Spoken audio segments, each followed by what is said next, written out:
नमस्कार दोस्तों, आप सभी का स्वागत है एक बार फिर से साथ पीएससी एकेडमी में। और बिल्कुल हम एक बार फिर से हो चुके हैं लाइव। और इसके पहले कि मैं आज का एमसीक्यू स्टार्ट करूं, आपको कुछ बताना चाहता हूं। जैसा कि आप पीछे देख पा रहे हैं, अभी बचे हुए 6 से 7 दिनों में आपको जो मुख्य रूप से जो काम करना है, उसमें क्या क्या काम करना है। तो सबसे पहले यदि मैं बात करूं आपके मुख्य कामों पर, तो सबसे ज़्यादा अब आपको काम करना चाहिए एमसीक्यू पर। एमसीक्यू के बाद आपको काम करना चाहिए रिवीजन, और रिवीजन के बाद आपको ध्यान देना चाहिए टेस्ट पर। तो बिल्कुल आप टेस्ट सीरीज़ के साथ ज्वाइन कर सकते हैं। सबसे पहले साध्य पीएससी एकेडमी का मोबाइल एप्लीकेशन डाउनलोड करना है। मोबाइल एप्लीकेशन डाउनलोड करने के बाद आप स्टोर सेक्शन से क्लासेस को ज्वाइन कर सकते हैं। इसके अलावा बहुत सारे बच्चों का CG TET C TET clear नहीं हुआ है, तो सीजी टेट की भी क्लासेस चल रही है। इस लड़की ने तो ले लिया है एडमिशन, अब आप लोगों को भी लेना है। दिख रहा है फोटो, बेचारी कितना अच्छा हंस रही है, ये दे उंगली दिखा रही है कि मैंने ज्वाइन कर लिया है करके। और बिल्कुल आपको भी ज्वाइन करना है, और कुछ भी दिक्कत होगा तो इस नीचे दिए गए नंबर पे आप कांटेक्ट भी कर सकते हैं। आज दोपहर को आपके ग्रुप में एक लिंक गया होगा, जिसमें संविधान के मैंने 4 से 5 अनुच्छेद पढ़ाए हैं आप लोगों को। उसको आप अपने कॉपी में नोट डाउन कर लेना, ठीक है। उसका नोट्स मैं थोड़े टाइम बाद डलवा दूंगा ग्रुप में। दोपहर को आपके ग्रुप में एक लिंक गया होगा, एडीओ वाले जितने बच्चे हैं उनके ग्रुप में, वो 4-5 अनुच्छेद और अपने कॉपी में नोट कर लेना। ऐसा लग रहा है कि वहाँ से भी आपके पेपर में प्रश्न पूछा जा सकता है, ठीक है। तो हमारी पूरी टीम तैयार है, सीजी डेट की भी क्लासेस चल रही है, ठीक है।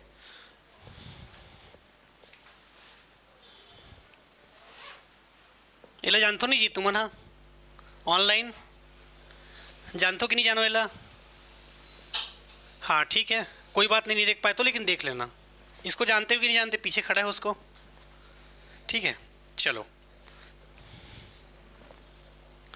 और अब हम चालू करते हैं आज के अपने एमसीक्यू को।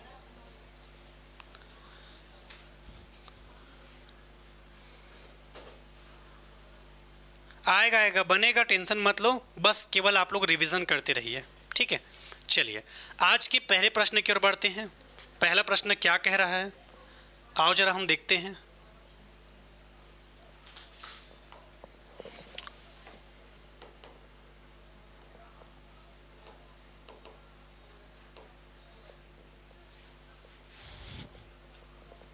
चलिए आज का पहला प्रश्न जो कि आपकी स्क्रीन पर दिखाई दे रहा है, जिला पंचायत विकास निधि के बारे में बात कर रहा है। किसके बारे में बात कर रहा है? जिला पंचायत विकास निधि के बारे में बात कर रहा है। छत्तीसगढ़ पंचायती राज अधिनियम 1993 की धारा 50 एवं 51 के तहत राज्य शासन द्वारा वित्तीय वर्ष 2016-17 जिला पंचायत विकास निधि का योजना प्रारंभ किया गया है। योजना के अंतर्गत जिला पंचायत क्षेत्र के अंतर्गत अपूर्ण कार्यों को पूर्ण करना, स्थानीय आवश्यकताओं के अनुरूप अधोसंरचना निर्माण कार्य और आपके कार्यों को स्वीकृति करना, क्षेत्र के अंतर्गत पिछड़े हुए ग्रामों के विकास योजनाओं का क्रियान्वयन करना शामिल है, ठीक है। तो बताइए आपका क्या होगा इसका आंसर। जिला विकास निधि के बारे में बात कर रहा है, तो मुझे इसके आंसर के पहले आप लोग कुछ चीज़ें बताएंगे जो प्रश्न मैं आपसे करने वाला हूं।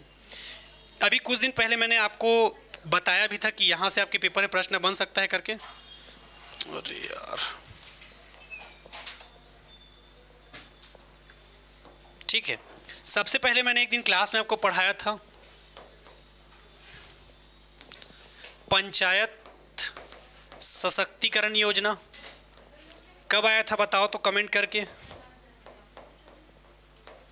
पंचायत शक्तिकरण योजना, उसके बाद जिला पंचायत निधि, विकास कार्य के लिए जिला पंचायतों को जो पैसा दिया जाता है, ये कब आया था? जिला पंचायत निधि। और इसके बाद आपके जनपद पंचायत निधि, ये कौन कौन से वर्ष लाया गया था? ऑनलाइन कमेंट करके बताएंगे आप लोग। क्या बताओगे? एक पंचायत सशक्तिकरण के बारे में, एक जिला पंचायत निधि के बारे में, और एक जनपद पंचायत निधि के बारे में आप लोग बताओगे। चलो, पंचायत सशक्तिकरण के बारे में बात करोगे तो कब आया था ये आपका पंचायत सशक्तिकरण? ठीक है, पंचायत सशक्तिकरण आया था आपके 15-16 में। इसमें मुख्य रूप से हम क्या कार्य करते थे, तो आपके शक्तियाँ कैसे प्राप्त होती है आपको, आपको कब शक्ति प्राप्त होगा? जब आप लोग क्या बन जाओगे? एडीओ। छोटा मोटा पोस्ट नहीं है आपका, लग रहा होगा भले ही 4 शब्द हम सिमट गए हैं करके, वो 4 शब्द को हिंदी में बोलोगे तो क्या लिखाता है? सहायक विकास विस्तार अधिकारी। कभी भी बायोडाटा बनाओगे तो वहाँ पर ये नहीं बताता है कि वो छोटा अधिकारी होगा कि बड़ा अधिकारी होगा, सीधा क्या कहलाओगे? अधिकारी, मतलब अधिकारी। वो तो मैं बता रहा हूँ आप लोगों को कि पंचायत विभाग में जो सबसे छोटा अधिकारी होता है वही कौन होता है? आपका एडीओ करके। लेकिन भैया जगह जगह आप थोड़ी ना बताओगे कि मैं पंचायत विभाग का छोटा अधिकारी हूँ, पंचायत विभाग का छोटा अधिकारी हूँ, सीधा बताओगे सहायक विकास विस्तार अधिकारी हूँ मैं करके, ठीक? उसमें छोटा और बड़ा वाला कॉन्सेप्ट नहीं है। इसके बाद जिला पंचायत निधि के बारे में बात करेंगे तो ये कब आया था आपका? तो ये जो पंचायत सशक्तिकरण योजना है इसके तहत आपके जिला पंचायत के अध्यक्ष, उपाध्यक्ष और सदस्य को वेतन मिलता है। आपके जनपद के अध्यक्ष, उपाध्यक्ष और सदस्य को मिलता है, और जिला के अध्यक्ष, उपाध्यक्ष और सदस्य को मिलता है आपका वेतन यहाँ से। इसके बाद जिला पंचायत निधि के बारे में यदि मैं बात करूँ, किसके बारे में? जिला पंचायत निधि के बारे में यदि मैं बात करूँ तो उसमें आपको याद रखना है, जिला पंचायत निधि के बारे में आपको क्या याद रखना है? 2016-17 में इसका क्या हुआ था? 2016-17 में क्या हुआ था आपका? ये हुआ था, कब हुआ था आपके? 2016-17 में। इसके बाद जनपद पंचायत निधि के बारे में बात करूं तो ये कब हुआ था आपके? 17-18 में।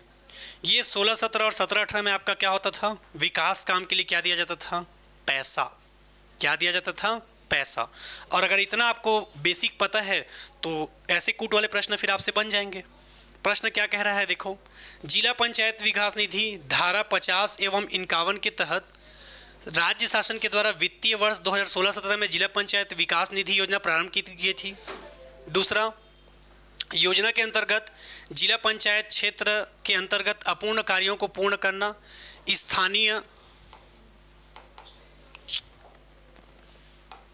स्थानीय आवश्यकताओं के अनुरूप अधोसंरचना निर्माण कार्य को स्वीकृति के लिए पिछड़े गांवों में विकास योजनाओं का क्रियान्वयन करना शामिल किया गया था। चलिए जल्दी से बताइए इसका आंसर क्या हो जाएगा। और बिल्कुल जैसा कि मैं बच्चों का आंसर देख पा रहा हूँ, ठीक है, लगभग सारे बच्चों का आंसर सही आ रहा है। क्या हो जाएगा इसका आंसर बताइए?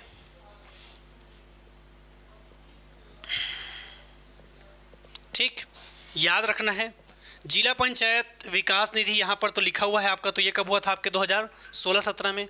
तो ये तो बिल्कुल सही है आपका। अगला, आपके योजना के अंतर्गत अपूर्ण कार्य को पूर्ण करने के लिए पैसा मिलता था, ये भी कथन सही है, बिल्कुल सही है। कितना रुपये मिलता था? जिला पंचायत के अध्यक्ष को कितना रुपये मिलता था, उपाध्यक्ष को कितना रुपये मिलता था, और आपके सदस्य को कितना मिलता था? क्योंकि 2016-17 मतलब ये किसकी बात कर रहा है? जिला पंचायत विकास निधि का। अध्यक्ष को कितना लाख रुपए मिलता था? नहीं, सैलरी नहीं पूछ रहा है। 16-17 मतलब विकास निधि, विकास काम करने के लिए 15 लाख, उपाध्यक्ष को 10 लाख और सदस्य को आपके 4 लाख। कुछ बुक में इसे अपडेट नहीं किया गया है। आप लोग कौन से राइटर का बुक पढ़ रहे हैं देखिएगा, कुछ बुक में आपका अपडेट नहीं किया गया है। याद रखना है जिला पंचायत के अध्यक्ष को 15 लाख, उपाध्यक्ष को 10 लाख और सदस्य को कितना लाख? 4 लाख रुपए दिया जाता है। इसके बाद आगे मैं बढ़ूं अगले प्रश्न की ओर। अगला प्रश्न क्या कहता है? मुझे नहीं लगता कि इसका आंसर आप लोग नहीं बता पाओगे। जिला पंचायत विकास निधि योजना की मार्गदर्शिका के अनुसार जिला पंचायत अध्यक्ष को प्रति वर्ष कितने रुपए की निधि उपलब्ध की जाती है? याद रखना है ये सारा पैसा आपका प्रति वर्ष दिया जाता है, ठीक है, प्रति वर्ष है ना, याद रखना है, सॉरी।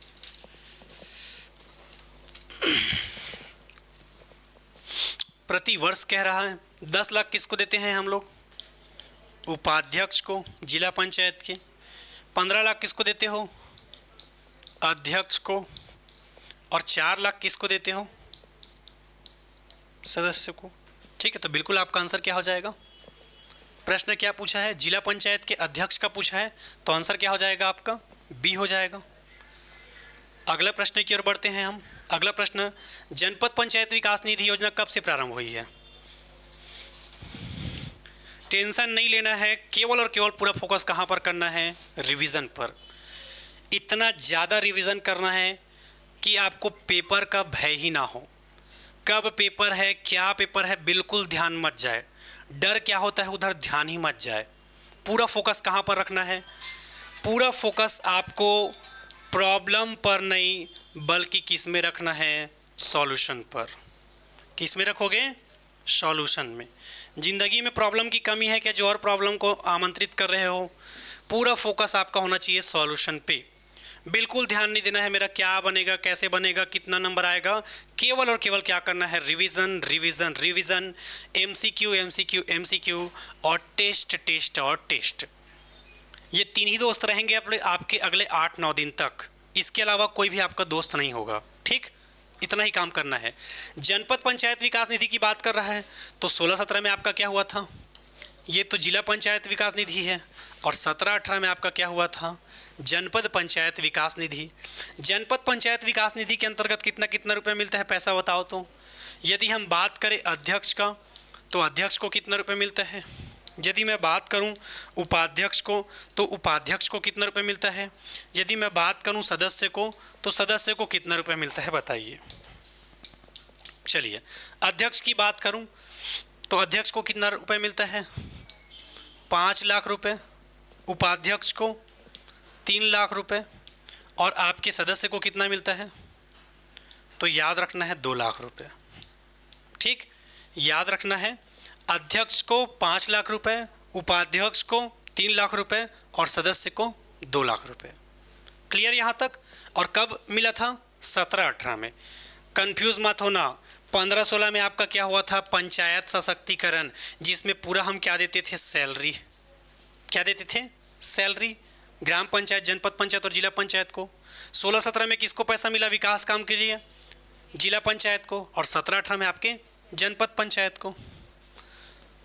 अगले प्रश्न की ओर बढ़ते हैं।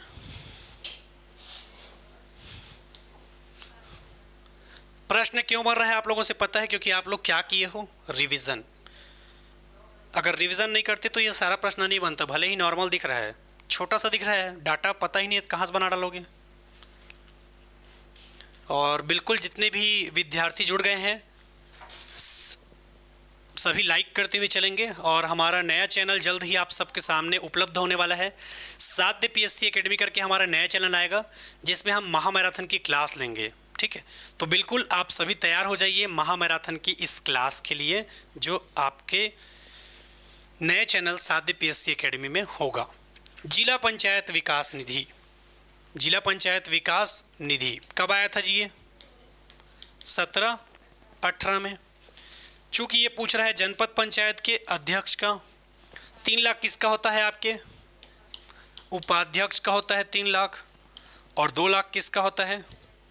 सदस्य का होता है। लेकिन यहाँ पर तो अध्यक्ष पूछा है तो आंसर क्या हो जाएगा आपका? 5 लाख। ये 10 लाख किसका होता है?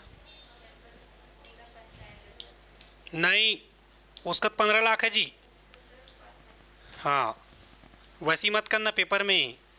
एक बार बस गोला मारना है, 2 बार मौका नहीं मिलेगा। ठीक है, याद रखना है क्या होगा आपका? जिला पंचायत का उपाध्यक्ष होगा 10 लाख अगर बोला तो। ठीक है, तो याद रखना है चूंकि जनपद पंचायत के अध्यक्ष के बारे में बात कर रहा है। ठीक है सर, आज भी एडमिट कार्ड आने वाला है ना? आपके फिलहाल अभी एडमिट कार्ड नहीं आएगा जी, एक आध सप्ताह पहले आएगा। अभी कहाँ दे देगा वो, या आ भी गया होगा। व्यापम आजकल अपना रूल चेंज करता रहता है, पर फिलहाल अभी कुछ ऐसा अपडेट नहीं है। ठीक है, एडमिट कार्ड फेडमिट कार्ड का टेंशन नहीं लेना है। मैं क्या बोला हूँ, मैं अभी बता दूँ क्या जगह, यहीं आग दिला लेना पेपर को। ठीक है, पूरा फोकस कहाँ पर करना है मैंने बताया ना, एडमिट कार्ड पर नहीं। मैं डाउनलोड करके भेज दूंगा भैया, तुम लोग पढ़ो अभी। ठीक है, अगला क्वेश्चन। छत्तीसगढ़ राज्य एवं ग्रामीण विकास विभाग में अन्य पिछड़ा वर्ग क्षेत्र के प्राधिकरण का गठन कब किया गया था? ठीक है, छत्तीसगढ़ राज्य ग्रामीण एवं अन्य पिछड़ा वर्ग के विकास प्राधिकरण का गठन कब किया गया था बताइए। एडमिट कार्ड वेडमिट कार्ड का टेंशन नहीं लेना है, सब चीज़ मिल जाएगा। ठीक है, अभी चुपचाप आप लोग रिवीजन करो। छत्तीसगढ़ राज्य ग्रामीण एवं अन्य पिछड़ा वर्ग क्षेत्र विकास प्राधिकरण का गठन कब किया गया था? 2010, 11, 12 या 13?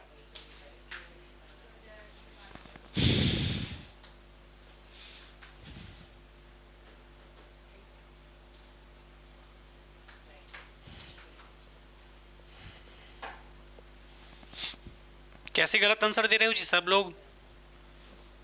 2011 नहीं होगा, 2011 नहीं होगा।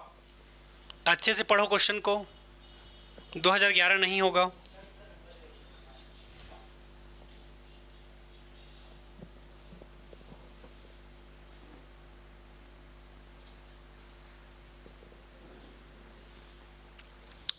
ठीक है, याद रखना है इसका गठन जब किया गया था तब किया गया था, इसका पुनर्गठन कब किया गया है पूछेगा तो याद रखना है अभी आपकी जस्ट पिछले साल किया गया था, जुलाई 2024 में इसका क्या किया गया था? पुनर्गठन। ठीक है, जुलाई 2024 में इसका क्या किया गया था? पुनर्गठन किया गया था। ठीक, तो याद रखना है छत्तीसगढ़ राज्य ग्रामीण एवं अन्य पिछड़ा वर्ग क्षेत्र के विकास प्राधिकरण का गठन कब किया गया था पूछेगा तो कब किया गया था? 2012 में। अभी लेटेस्ट इसका पुनर्गठन किया गया है आपकी जुलाई 2024 में। ठीक है, अगले प्रश्न की ओर बढ़ते हैं। स्वामी विवेकानंद युवा प्रोत्साहन योजना। अब आप लोग सोचोगे कि सर ये ग्रामीण विकास या आजीविका का क्वेश्चन होगा, आप क्यों करवा रहे हो करके। कारण आपका इसलिए करवा रहा हूँ क्योंकि इसका ऑपरेशन किसके अंतर्गत होता है? पंचायतों के अंतर्गत। किसके अंतर्गत होता है? पंचायतों के अंतर्गत। ग्राम पंचायत ही इसका क्या होता है? क्रियान्वयन एजेंसी का रूप में काम करता रहता है, वही तो युवा लोगों को खोजेगा। ठीक है, चलिए, बिल्कुल जैसा कि मैं देख पा रहा हूँ मैक्सिमम बच्चों का इस क्वेश्चन का आंसर आ रहा है सी। क्वेश्चन कह रहा है इस योजना में ग्रामीण क्षेत्र के 15 से 30 वर्ष के युवा सम्मिलित होंगे। दूसरा कह रहा है ग्रामीण युवाओं में सामाजिक नेतृत्व विकसित करने, आधुनिक संचार सुविधाओं की पहुंच बनने, युवाओं के व्यक्तित्व के सर्वांगीण विकास हेतु उपयुक्त वातावरण निर्मित करने तथा युवाओं के बीच एकता की भावना विकसित करना इस योजना का मुख्य उद्देश्य है। ठीक है, और बिल्कुल मेरे जितने भी सी वाले बच्चे हैं सबका आंसर बिल्कुल सही है। यदि आप ऐसा बोलोगे या ऐसा कहेंगे सर करके सोच रहे हो तो आप लोग क्या सोच रहे हो? गलत। ठीक, क्यों? क्योंकि स्वामी विवेकानंद युवा प्रोत्साहन योजना का एज 15 से 30 नहीं, अच्छे से पढ़िएगा 15 से 35 है। कितना है? 15 से 35। याद रखना है 15 से 35 है। दूसरा, ग्रामीण युवाओं में सामाजिक नेतृत्व विकसित करने के लिए, आधुनिक संचार सुविधाओं की पहुंच बनाने के लिए, युवाओं के व्यक्तित्व में सर्वांगीण विकास करने के लिए, उपयुक्त वातावरण निर्मित करने, युवाओं के बीच एकता की भावना विकसित करना इस योजना का मुख्य उद्देश्य है। तो आपका आंसर पूछेगा तो क्या हो जाएगा? केवल कौन सा सही है आपका? 2। याद रखना है कौन सा कथन आपका सही है? केवल 2। अगला क्वेश्चन, ग्राम ज्ञानदेय में निम्न में से कौन से वाचनालय? वाचनालय का मतलब समझते हो? वाचनालय का मतलब क्या होता है जी? चलिए ऑनलाइन बताइए। ध्यान रखना है इन्हीं सब बातों का। ठीक है, कोई बात नहीं, कोई बात नहीं, आते हुए गलत हो गया कोई बात नहीं, जितना ज़्यादा हो सके प्रैक्टिस करना है, कोई दिक्कत नहीं है। ठीक है, चलो, ग्राम ज्ञानदेय में निम्न में से किस वाचनालय की स्थापना की जाती है? शिक्षा ज्ञान ज्ञानदेय या शिक्षा कृत? ठीक है, बताइए इसका आंसर क्या होगा? चलिए, बिल्कुल लाइब्रेरी को ही हम क्या कहते हैं? वाचनालय। इसका आंसर तो नाम पे ही छुपा है जी, ग्राम ज्ञानोदय। आओ, कहाँ पढ़ रहे हो आप लोग? इधर उधर।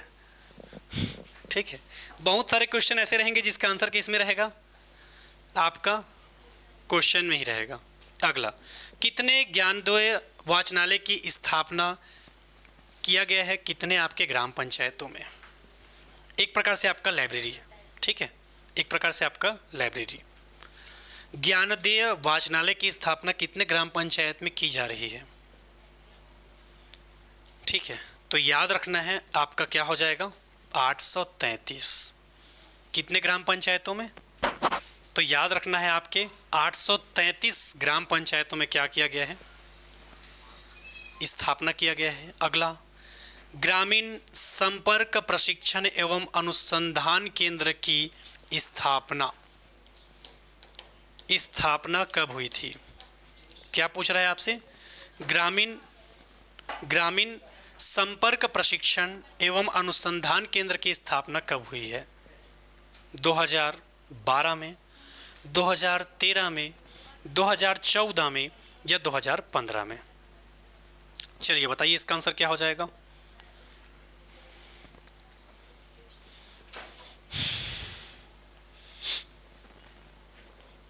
रिवीजन कर रहे हो कि नहीं कर रहे हो जी आप लोग?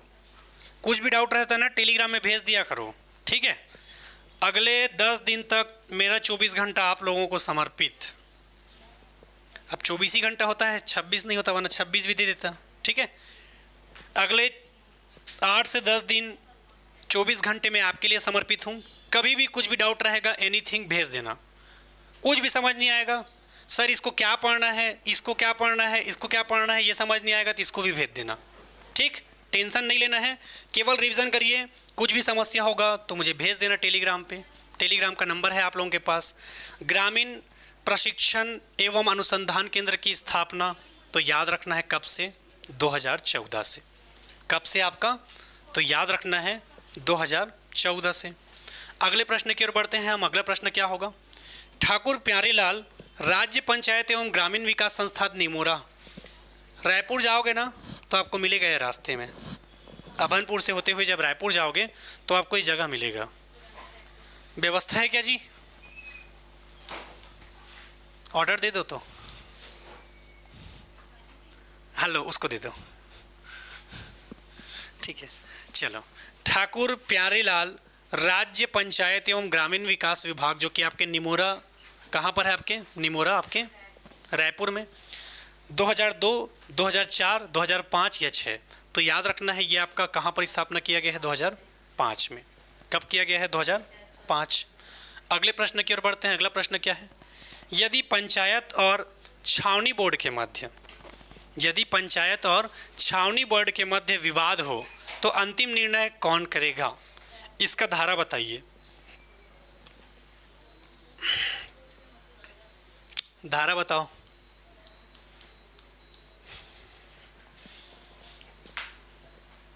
ऑनलाइन इसका धारा बताइए।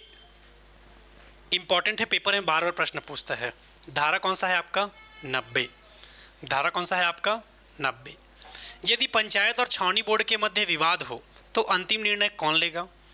कलेक्टर संभागीय आयुक्त के अनुमोदन के अध्ययन, संभागीय आयुक्त पंचायत एवं ग्रामीण विकास विभाग के अनुमोदन के अध्ययन, पंचायत एवं ग्रामीण विकास विभाग राज्य सरकार के अनुमोदन के अध्ययन, बल्कि राज्य सरकार करेगा, लेकिन किससे पूछकर?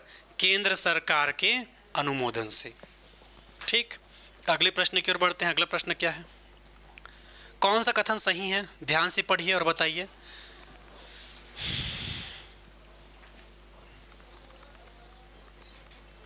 चलो ध्यान से पढ़ो।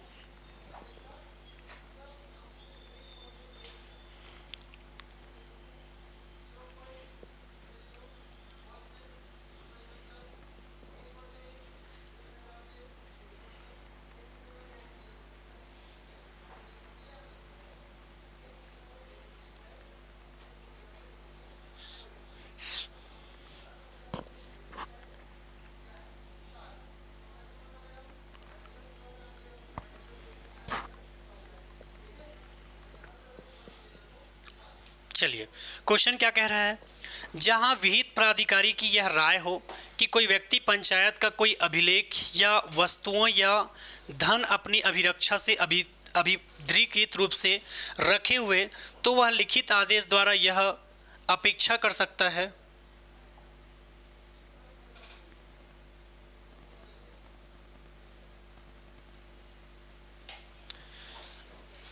अब अपेक्षा कर सकेगा ऐसा अभिलेख या वस्तुतः या धन पंचायत को तुरंत लौटा दिया जाएगा।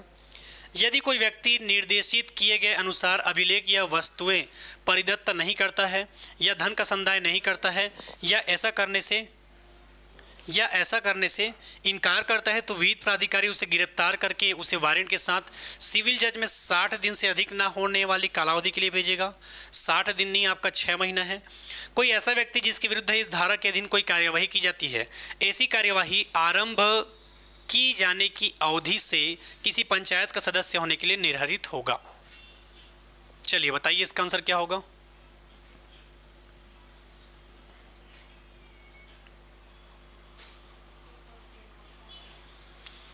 चलिए, मैक्सिमम लोगों का आंसर वही आ रहा है। ऑनलाइन वाले आप लोग भी बताइए और क्या होगा आंसर। ठीक है, यदि आप थोड़ा सा गौर करोगे, जहां विहित प्राधिकारी की यह राय हो कि कोई व्यक्ति पंचायत का अभिलेख या वस्तु या धन अभिरक्षा से अभिप्रेरित रूप से रखे हुए हैं, तो लिखित आदेश द्वारा अभिक्षा कर सकेगा। ऐसे अभिलेख या वस्तु धन पंचायत को तुरंत लौटाएगा। ये कौन से धारा में बात कर रहा है? आपका धारा 92। किसकी बात कर रहे हैं? धारा 92। तो ये कथन तो आपको बिल्कुल सही है।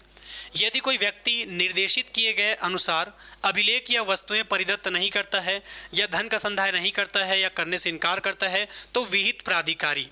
अब ये विहित प्राधिकारी कौन कौन होगा? तो ग्राम पंचायत में कौन होगा आपका? उपखंड अधिकारी। ग्राम पंचायत में कौन होगा आपका? उपखंड अधिकारी। जनपद में कौन होगा आपका? कलेक्टर या डिप्टी कलेक्टर।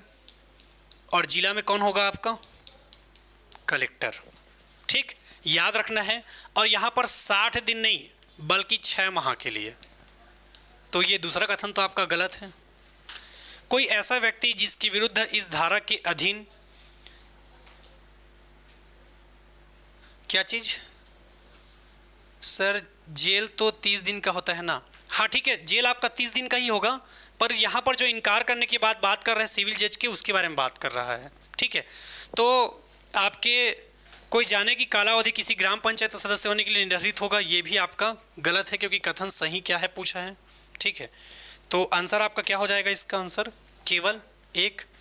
अगला प्रश्न, धारा 92 के अधीन विहित अधिकारी को अभिलेख वस्तुओं को वापस कराने तथा धन वसूल करने की शक्ति, इसके अंतर्गत कौन सा कथन सही है? ठीक है, चलिए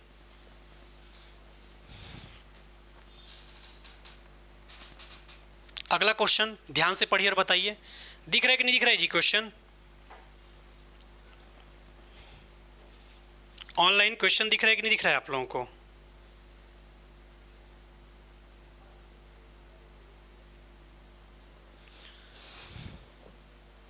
अच्छा, इसको बोल रहे थे क्या जी आप लोग? कहाँ है?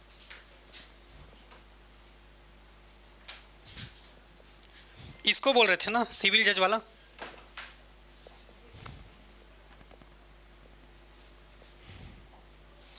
ये सिविल जज वाला बोल रहे थे क्या ऑनलाइन? सिविल जज वाला बोल रहे थे क्या जी आप लोग 30 दिन को? ये सिविल जज वाला बोल रहे थे क्या 30 दिन को? हाँ ठीक है, वो ठीक है, ये सिविल जज का 30 दिन ही होगा, उसमें कोई दिक्कत नहीं है। ठीक है, क्योंकि धारा 92 में जब बताता है वो सिविल जज के लिए, तो ये 30 ही दिन होगा, कोई दिक्कत नहीं है। सही बोल रहे थे इसमें आप लोग, 30 ही दिन होगा वो। अगला क्वेश्चन, धारा 92 के अनुसार कोई व्यक्ति पंचायत का कोई धन अपनी अभिरक्षा से अभिप्रेरित रूप से रखे हुए तो उसे लौटाता नहीं, तो विहित प्राधिकारी कोई ऐसा धन वसूल करने के लिए यह निर्देश दे सकता है, ऐसा धन के तौर पर वसूल किया जाएगा। विहित अधिकारी किसी अभिलेख या किन्हीं ऐसे वस्तुओं को वापस करने के लिए तलाशी वारंट जारी कर सकता है। विहित अधिकारी ऐसे समस्त शक्तियों का प्रयोग कर सकेगा जो किसी मजिस्ट्रेट द्वारा विधि पूर्वक लाई जा सकती है। चलिए बताइए इसका आंसर क्या होगा?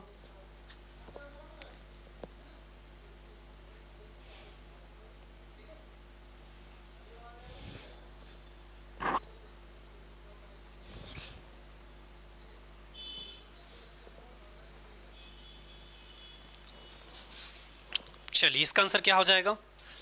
कोई व्यक्ति पंचायत का कोई धन अपनी अभिरक्षा से अभिप्रेरित रूप से रखे हुए धन और उसे लौटाता नहीं है, तो विहित अधिकारी कोई ऐसा धन वसूल करने के लिए यह निर्देश दे सकता है कि ऐसा धन भू राजस्व के बकाया के तौर पे वसूल किया जाएगा। ये तो आपका सही है। विहित अधिकारी किसी ऐसे अभिलेख या किन्हीं ऐसे वस्तुओं को वापस कराने के लिए तलाशी या वारंट जारी कर सकेगा, ये भी सही है। अगला, विहित अधिकारी ऐसे समस्त शक्तियों का प्रयोग कर सकेगा जो किसी मजिस्ट्रेट द्वारा विधि पूर्वक प्रयोग में लाई जा सकती है। ठीक है, तो बिल्कुल आपका आंसर क्या होगा? 1, 2 और 3। क्या होगा आपका? 1, 2 और 3 हो जाएगा। अगले प्रश्न की ओर बढ़ते हैं। निम्नलिखित में से कौन सा कथन सही है? राज्य सरकार अधिसूचना द्वारा इस अधिनियम द्वारा प्रदत्त नियम बनाने संबंधी शक्तियों को अपने अधीनस्थ किसी अधिकारों को या किसी पंचायत को प्रतियोजित कर सकेगी। प्रतियोजित शक्तियों का प्रयोग राज्य सरकार द्वारा इस संबंध में जारी किए गए साधारण या विशेष आदेशों के अनुसार किया जाएगा। चलिए, इसका आंसर क्या होगा? अरे एडमिट कार्ड का क्यों टेंशन लेते हो जी? 15 तारीख को है ना एग्जाम, बाद में टेंशन लेना ना। 4-5 दिन बचा रहेगा तो देख लेना, डाउनलोड कर लेना। एकदम जगह देख के क्या कर डालोगे लोग बताओ? जगह देख क्या कर डालोगे? जगह बस पता चलेगा ना कहाँ पर मिला है एडमिट कार्ड, उसको टेंशन मत लो। 5 दिन पहले चेक कर लेना बढ़िया एडमिट कार्ड कहाँ पर मिला है, जगह पता चल जाएगा, अभी टेंशन नहीं लेना है, ठीक है। राज्य सरकार अधिसूचना द्वारा इस अधिनियम द्वारा प्रदत्त नियम बनाने के संबंध शक्तियों को अपने अधीनस्थ किसी अधिकारी को या किसी पंचायत को प्रतियोजित कर सकता है। प्रतियोजित शक्तियों का प्रयोग राज्य सरकार द्वारा इस संबंध में जारी किए गए साधारण या किसी विशेष आदेश के अनुसार आपका किया जाएगा, ठीक है। तो आंसर क्या हो जाएगा आपका? केवल 2 सही है, क्योंकि कथन सही क्या है पूछा था। अगला प्रश्न, ओहो, अगला प्रश्न, पंचायतों के विघटन के संबंध में कौन सा कथन सही है पूछ रहा है। चलिए बताइए इसका आंसर क्या हो जाएगा? पंचायतों के विघटन के संबंध में कौन सा कथन सही है पूछ रहा है।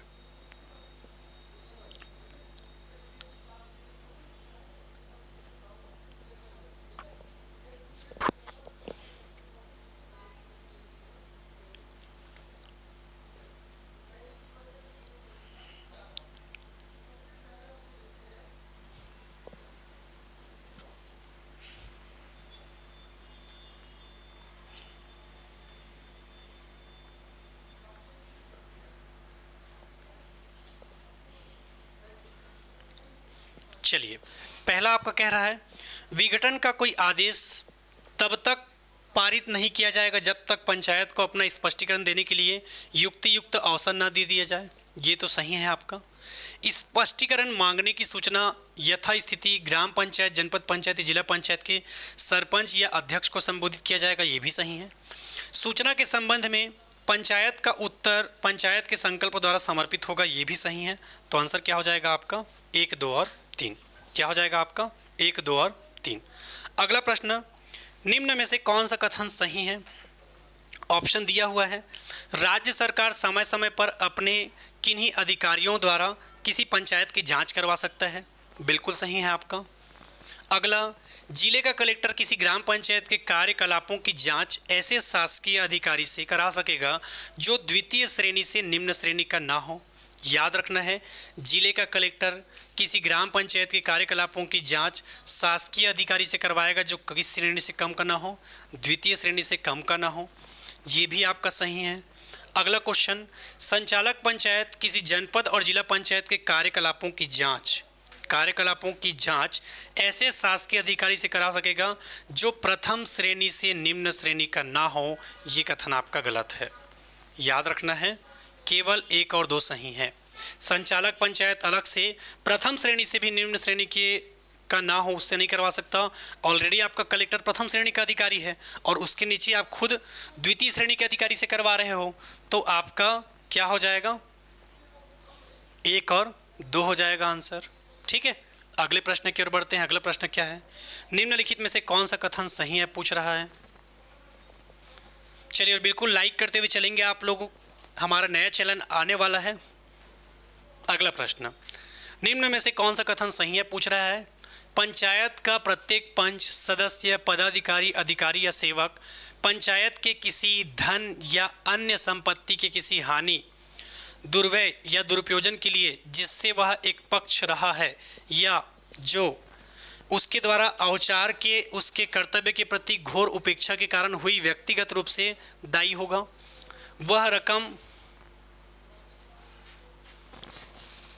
वह रकम ऐसी हानि या दुर्व्यय या दुरुपयोजन की प्रतिपूर्ति करने के लिए अपेक्षित है जो राज्य सरकार द्वारा वसूल की जाएगी। तीसरा, यदि संबंधित व्यक्ति रकम का संदाय नहीं करता है तो ऐसी रकम भू राजस्व के बकाया के तौर पर वसूल की जाएगी और संबंधित पंचायत में निधि को जमा किया जाएगा। चलिए बताइए।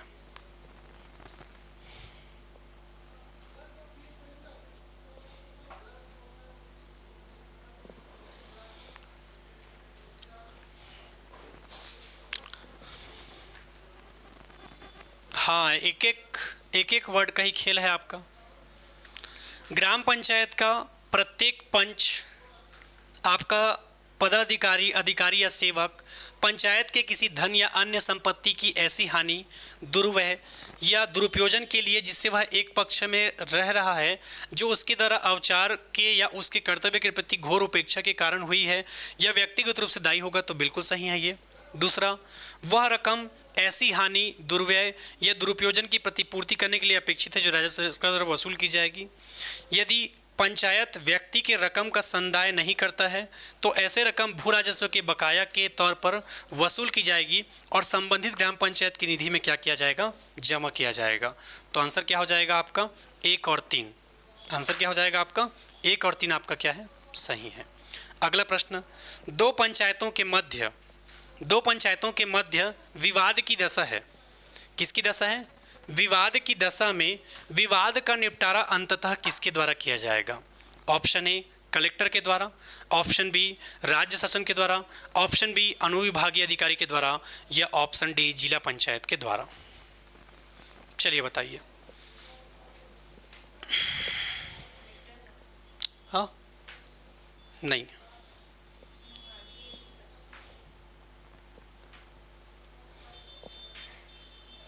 क्वेश्चन समझ नहीं आ रहा है, थोड़ा सा टाइम लेके पढ़िएगा फिर समझ आएगा। दो पंचायतों के मध्य विवादों का निपटारा, अगर दो पंचायत बोल रहा है, अगर ग्राम पंचायत और जनपद पंचायत के बीच विवाद हुआ तो कौन सुलझाएगा? ग्राम पंचायत और जनपद पंचायत के बीच, या जनपद और जिला के बीच यदि विवाद हो गया तो कौन सुलझाएगा? बताओ। तो याद रखना है, राज्य शासन के द्वारा। किसके द्वारा? राज्य शासन के द्वारा। ठीक है। और बिल्कुल जितने भी बच्चों का आंसर आ रहा है, सारे बच्चों का आंसर क्या है? बिल्कुल सही है। ठीक है। अब कुछ चीज़ें हम आज और पढ़ने वाले हैं। जैसे कि सबसे पहले मैं बात करूं आपके किसके बारे में? अविश्वास प्रस्ताव। किसके बारे में?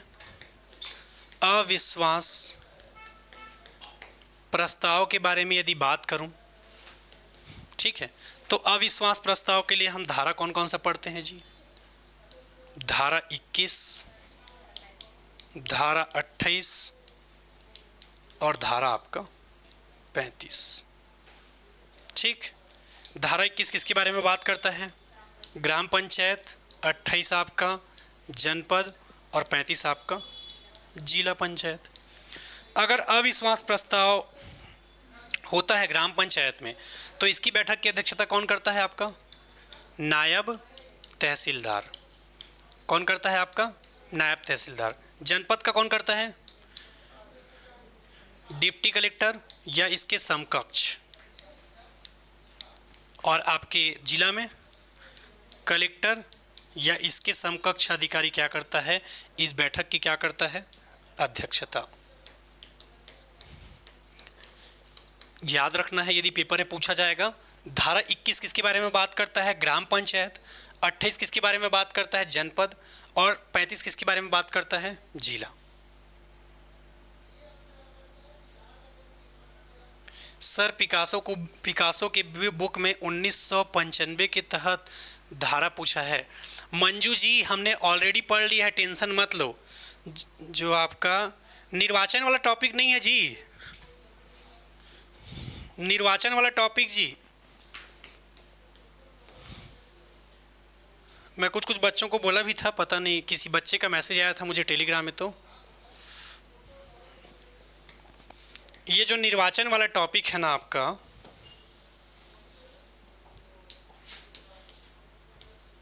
अरे जी, जो आपका निर्वाचन वाला टॉपिक था ना, सुन रहे हो जी? ये जो निर्वाचन वाला आपका टॉपिक था, ये निर्वाचन वाला टॉपिक हमने पढ़ा है कहाँ पर? धारा 42 में। और इसे ही सब एमसीक्यू की बुक में क्या लिखा हो गया होगा, छत्तीसगढ़ पंचायती राज अधिनियम 1995 लिखा होगा। क्वेश्चन को देखना, इसी टॉपिक से क्वेश्चन दिखेगा आपको, जिसमें आपने पूरा निर्वाचन वाला टॉपिक पढ़ा है, ठीक है, जिसमें आपने निर्वाचन या चुनाव वाला जो टॉपिक पढ़ा होगा उसी के अंतर्गत ये सारा क्वेश्चन डला होगा आपका। हाँ लो, करवा दूंगा एक आधी रिवीजन। समझ गए मंजू जी? जो 1995 के तहत पूछ रहा है ना, वो यही वाला है, ठीक है। जो हमने ऑलरेडी पढ़ा है धारा 42 में, आपके निर्वाचन वाला जो पूरा टॉपिक पढ़ा है ना, वो पूरा इसी के अंतर्गत है आपका। धारा 104 के अंतर्गत कितने रुपए का दंड निर्धारित किया गया है? भुवनेश्वर जी एक बार नोट्स देखिएगा, नोट्स में सारा चीज मैंने डाला हुआ है। नहीं, उतना डीप पढ़ने की आवश्यकता नहीं है जी, जितना पढ़ाया हूं उसी को अच्छे से रिवीजन करिए। सर धारा याद नहीं हो रहा है, ठीक है, मैं धारा को ना एक आध दिन अलग से रिवीजन करा दूंगा, ठीक है।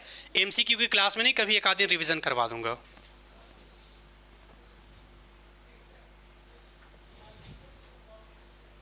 पंचायती राज सभी का बन रहा है, जिसका बनेगा उसी का होगा।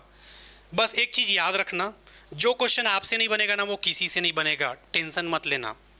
आपके पेपर में यदि 20 क्वेश्चन आता है, आपसे यदि 18 क्वेश्चन बन रहा है, 2 क्वेश्चन यदि आपसे नहीं बन रहा है, तो ये मान के चलिए वो किसी से नहीं बनेगा। कोई भी इंसान जब पेपर सेट करता है तो वो जानबूझ के ही ऐसा सेट करता है, कुछ क्वेश्चन को आपको छूना भी नहीं है। जितना पढ़े हो पर्याप्त है, बार बार रिवीजन करो, बार बार जितना पढ़े हो बहुत मोर देन सफिशियंट है, वो बहुत ज़्यादा डीप पढ़ाया है मैंने आप लोगों को, उतना पर्याप्त है, टेंशन मत लो, ठीक है। लो, मैं धारा का एमसीक्यू ला दूंगा, एक आध दिन करवा दूंगा, ठीक है, धारा वाला टेंशन मत लो। अभी हम किसके बारे में बात कर रहे थे? गायब हो गया होगा क्या? गायब हो गया, ठीक है। तो निर्वाचन के बारे में हम पढ़ रहे थे।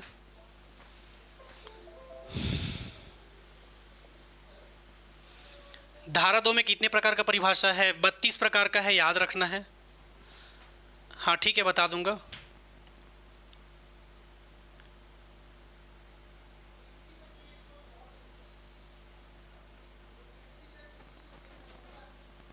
चलिए ठीक है, चलो ठीक है, तो फिर आज का क्लास हम यहीं तक कवर करेंगे फिर, ठीक है। धारा 21, 28 और 35 के बारे में बात कर रहा था। धारा 21 आपके ग्राम पंचायत में कौन करता है अध्यक्षता? नायब तहसीलदार।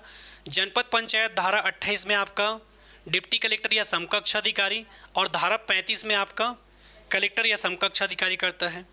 अगर इनके फैसले से ग्राम पंचायत में सरपंच या उप सरपंच नाखुश है तो 7 दिनों के भीतर क्या करेगा? वो अपील करेगा। किसके पास अपील करता है? आपके ग्राम पंचायत का सरपंच या उप सरपंच कलेक्टर के पास, और कलेक्टर उसे कितने दिन में जवाब देता है? 10 दिन में। इसके बाद हमने देखा आपका कि आपका जनपद का अध्यक्ष या उपाध्यक्ष नाखुश है तो वो किसके पास करता है कंप्लेन? जनपद पंचायत का अध्यक्ष या उपाध्यक्ष नाखुश है तो किसके पास करेगा वो कंप्लेन? ऑनलाइन बताइए। यदि जनपद पंचायत का अध्यक्ष या उपाध्यक्ष फैसले से नाखुश है तो वो किसके पास अपील करता है? ठीक है, तो याद रखना है संचालक पंचायत के पास। वो कितने दिन में करता है? तो याद रखना है 10 दिन में। उसके बाद आगे मैं बात करता हूँ, आपके जिला पंचायत में अध्यक्ष या उपाध्यक्ष नाखुश है तो वो किसके पास कंप्लेन करता है? आपके राज्य सरकार के पास। ठीक है, तो इतना देखना था हमें आज की क्लास में। ठीक है, ऑनलाइन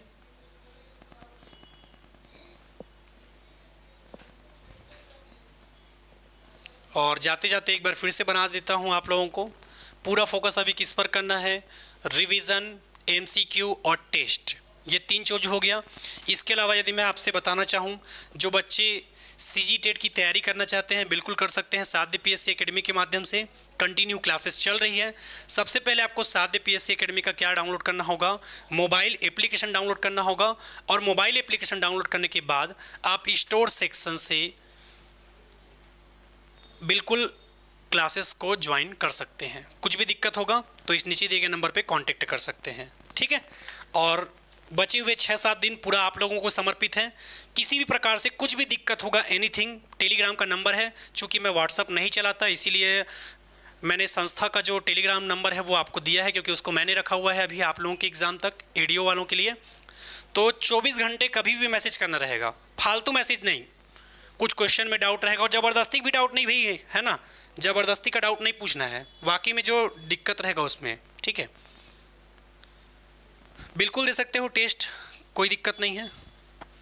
सर महिला सुपरवाइज़र का फॉर्म कब से निकलेगा? 25 में सर आएगा कि नहीं?